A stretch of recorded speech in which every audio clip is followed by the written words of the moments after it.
Al, we're chunking these videos out. You're traveling, I'm traveling. It's going to be a week of traveling, and I keep thinking of ideas and content to educate these players. I know they can see that we're going to be talking about a WNBA game, but I want to talk about half points.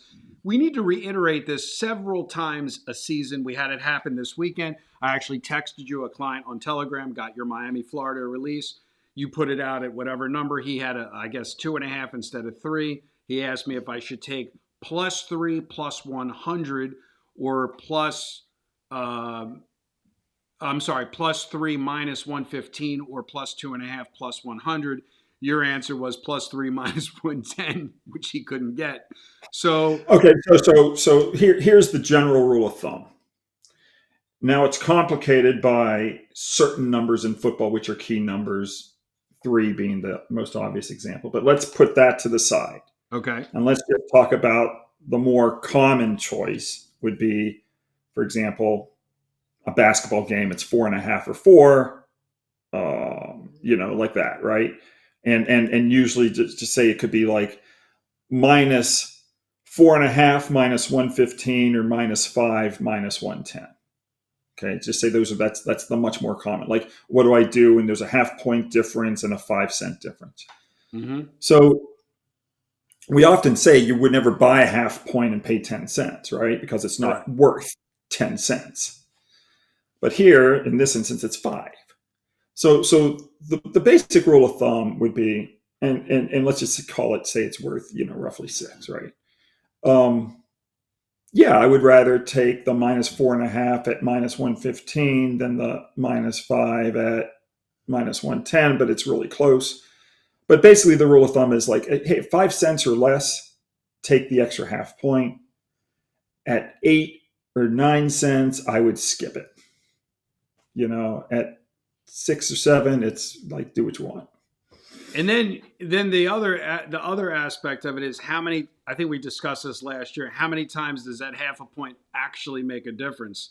And I don't even know if you don't have to look anything up on this video. It's just people trip out when they get obviously if it's 6.5 versus 7, like you said, depending upon the number, 2.5 versus 3. But here everybody was freaking out about the Miami, Florida line coming down, and they won outright. So it didn't matter anyway. Yeah, I mean, it rarely impacts it, but as a gambler, what you have to do is make the choice at the front end. You can't worry about the back end. You don't make the foolish choice at the start. You make the good choice at the start, and then, in the rare instance it gets impacted, well, at least you made the right choice.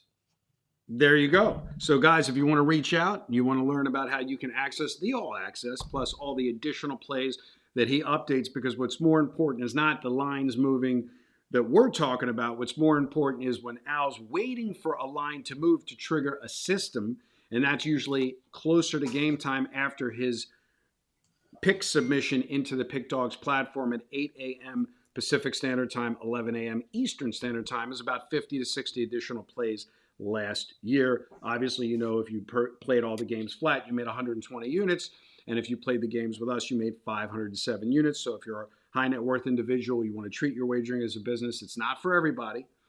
Reach out to me for the All Access. And with that being said, I think we all know that they know we're going to be talking about a WNBA game. So what do you got?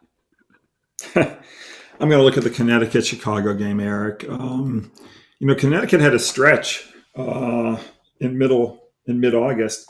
They went 6-0-1 ATS, including 2 wins over this Chicago Sky team. They won those 2 games by 9 and 10 points. But since that hot stretch, Connecticut has now gone 0-2 straight up in ATS. They had 2 blowout losses to Minnesota and Atlanta. But I like Connecticut to bounce back off those 2 blowout losses.